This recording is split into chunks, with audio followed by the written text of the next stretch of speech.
Selamat datang di StoryPie. Izinkan saya menceritakan sebuah kisah indah berjudul Istana Bintang dan Nada yang Hilang. Di sebuah pulau tersembunyi, jauh di tengah lautan, tersembunyi sebuah keajaiban. Pulau ini bernama Pulau Tersembunyi, dan di tengahnya berdiri sebuah istana yang luar biasa, Istana Bintang. Istana Bintang dicat dengan warna biru langit yang cerah, seolah-olah langit sendiri telah jatuh ke bumi. Di atas menara-menaranya, bintang-bintang selalu berputar-putar, menari dalam tarian kosmik yang indah. Bukan air yang mengisi parit Istana Bintang, melainkan cahaya bintang cair yang berkilauan seperti berlian. Menara istana menyanyikan lagu pengantar tidur setiap malam, melodi ajaib yang membuat siapapun yang mendengarnya merasa nyaman dan damai. Pada liburan musim panas, dua sahabat Isabel dan Ella menemukan cara rahasia untuk memasuki pulau tersembunyi. Isabel, yang menyukai unicorn dan menggambar, sangat gembira saat mereka menemukan jalan masuk tersembunyi. Ella, yang suka bernyanyi dan menari seperti seorang putri, tidak bisa menyembunyikan kegembiraannya. Ketika mereka melangkah maju, mereka menemukan Istana Bintang yang megah. "Wow, seru Isabel, ini lebih indah dari yang aku bayangkan."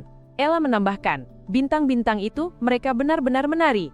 Ketika mereka berjalan mendekat, mereka melihat sebuah gerbang besar terbuka lebar, menyambut mereka. Mereka masuk dengan hati-hati, memasuki aula utama istana. Aula itu sangat luas, dengan lantai marmer berkilauan dan lukisan-lukisan ajaib yang bergerak di dinding. Ruangan-ruangan itu berubah setiap hari. "Lihat," kata Isabel, menunjuk ke sebuah ruangan yang berubah menjadi kebun mawar yang indah. "Aku suka," seru Ella. Mereka berkeliling istana, menemukan ruang dansa yang luas dan perpustakaan yang penuh dengan buku-buku ajaib. Tiba-tiba, mereka mendengar suara lembut. "Selamat datang di Istana Bintang anak-anak," kata suara itu.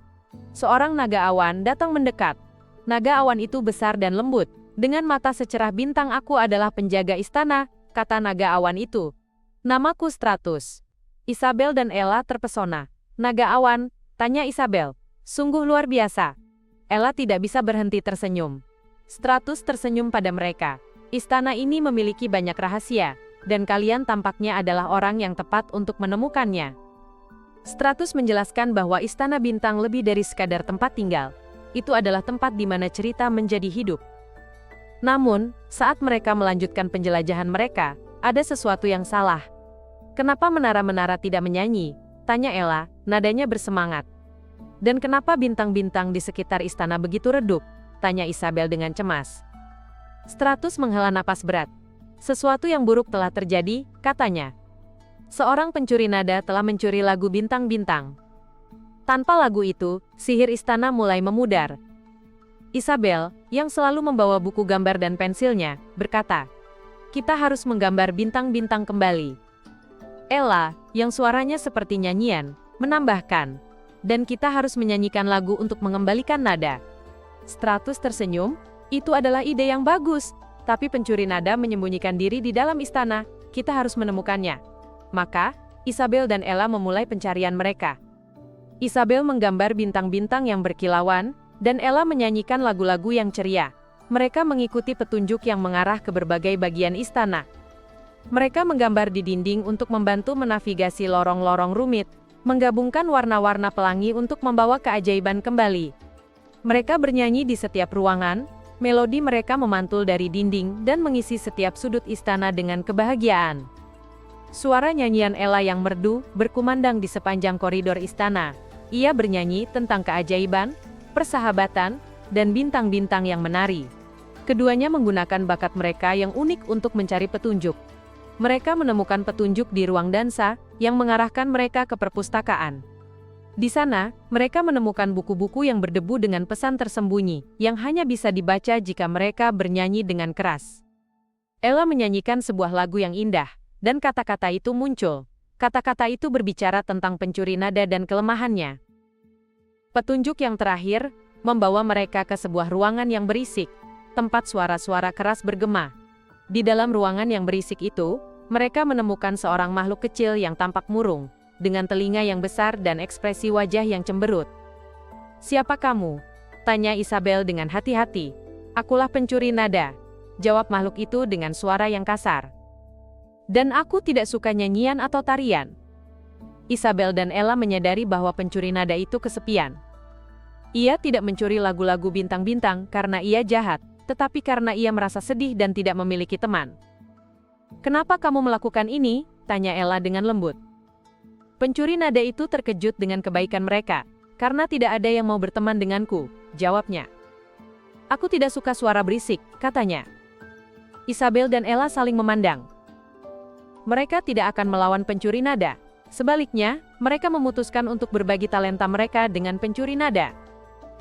Isabel menawarkan untuk menggambar untuknya, menggambar gambar-gambar indah yang bisa membuatnya tersenyum. Ella menawarkan untuk bernyanyi untuknya, melodi-melodi yang ceria yang bisa mengisi hatinya dengan kebahagiaan. Mereka mulai berpesta. Isabel menggambar unicorn dan bintang-bintang, dan pencuri nada sangat menyukainya. Ella bernyanyi dan menari, dan pencuri nada mencoba untuk menari juga. Pada awalnya, ia canggung, tetapi seiring berjalannya waktu, ia mulai menikmati kebahagiaan musik dan persahabatan. Perlahan, pencuri nada belajar untuk menghargai kegembiraan dalam musik dan persahabatan. Ia menyadari bahwa kebersamaan dapat membuat segalanya menjadi lebih baik. Tiba-tiba, menara-menara istana mulai menyanyikan lagu pengantar tidur mereka lagi, dan bintang-bintang mulai bersinar terang, lebih terang dari sebelumnya. Sihir istana bintang kembali, dan pencuri nada, ia menjadi teman baru mereka. Mereka bermain bersama, bernyanyi dan menggambar bersama, dan pencuri nada tidak lagi kesepian. Mereka semua menyadari bahwa bahkan di pulau tersembunyi, persahabatan dan kegembiraan adalah yang paling penting. Istana bintang bersinar lebih terang dari sebelumnya, dan setiap malam, menara-menara istana menyanyikan lagu pengantar tidur, dan bintang-bintang menari di langit, selamanya merayakan persahabatan dan kegembiraan yang mereka temukan. Mari kita lihat seberapa baik Anda mendengarkan. Bisakah Anda menjawab pertanyaan berikut? Mengapa pencuri nada mencuri lagu bintang-bintang?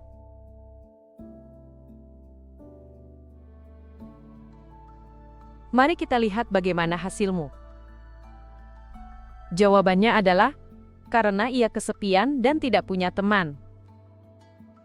Anda melakukan pekerjaan yang luar biasa.